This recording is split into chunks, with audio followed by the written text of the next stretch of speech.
Do you have any update on Ramir and Deshawn? Ramir's out. Deshawn will play.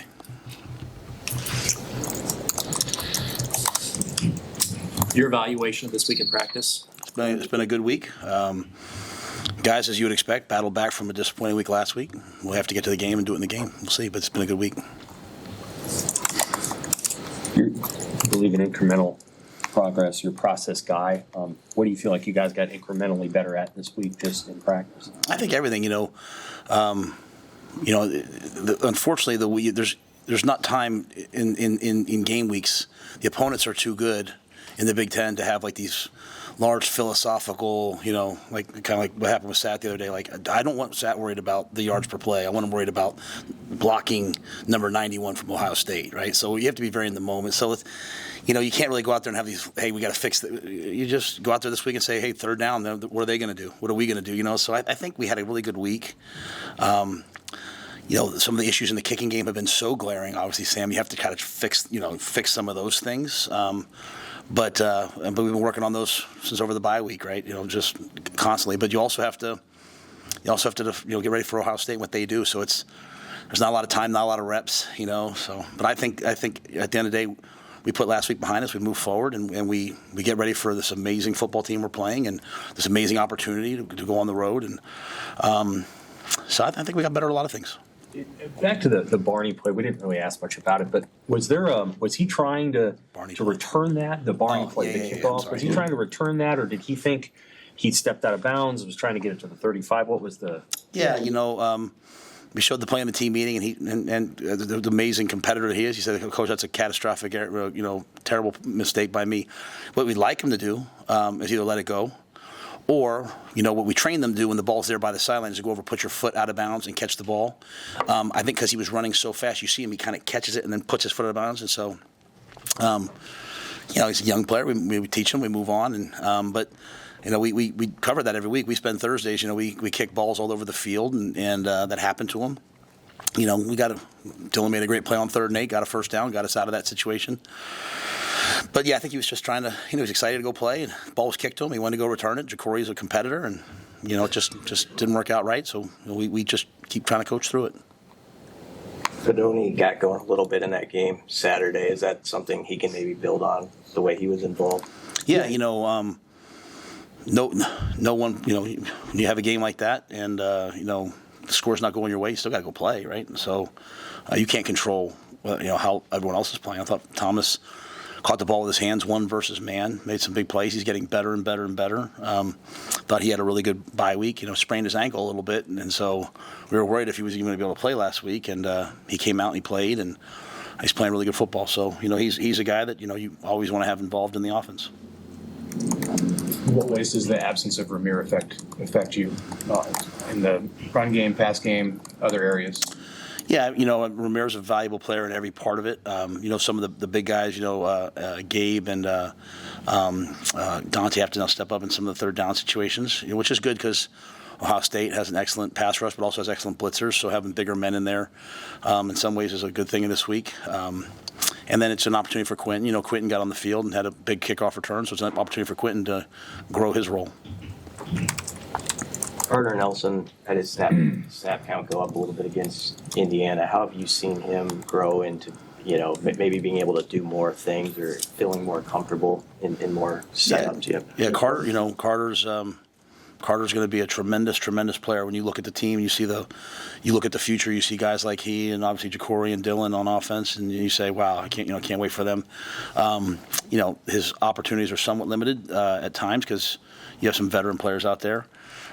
He did get here late, but he does a lot of good things. He does good things on special teams for us too. And as the season comes down the stretch, I think you'll see. As older guys are a little banged up, maybe you'll see more and more of the younger players playing in some key roles, and that's to me how you continue to build. But I think the sky's the limit for him and what he can do, and we're just trying to teach him and coach him through it and develop him so he can be, I think, just a true weapon. Obviously, you want to do good things every week. Is there something about Ohio State where you're like, the thing we got to do to play well against Ohio State is X, Y, and Z? Like, are there a couple things that they make you do well because of the kind of team they are? Yeah, they have no weakness. They have no weakness. probably one of the best top 2 or 3 rosters in football. Great coaching staff, great schemes. So it's just one of those deals where you have to go play well. Let's start with the simple things we talked about all year. Like last week was the first week we didn't win the turnover battle, right? So it ends up the way it ends up. So you come back this week and you don't reinvent yourself. You say, hey, we got to win the turnover battle. Coming out of the bye week on offense, we talked a lot about getting better on third down. We were 7 of 16 on third down last week. So I just think Ohio State's a great team. It's a great opportunity for our guys. We have a lot of really, really, really good football players. Guys are going to play for a long time in the National Football League, both seniors and freshmen. So you have a chance to go out and challenge yourself against the best and see where you are and develop it from there. So I don't think it's any one specific thing, Sam, other than we have to go play well. 1 or 2 more. Pursuant to the analytics discussion, do you guys just get like a statistical snapshot? I'm sure each week. Mm-hmm. Is there some analytic as it relates to offense or defense that you pay particular attention to that's interesting to you? Yeah, I'm really more like down the Bill Connolly world of EPA and stuff like that, like just yards per game and things like that. Like there's. I don't spend as much time on that maybe as I do some of the other things, but on defense, havoc rate and things like that matter to me. So I'm really into that whole world.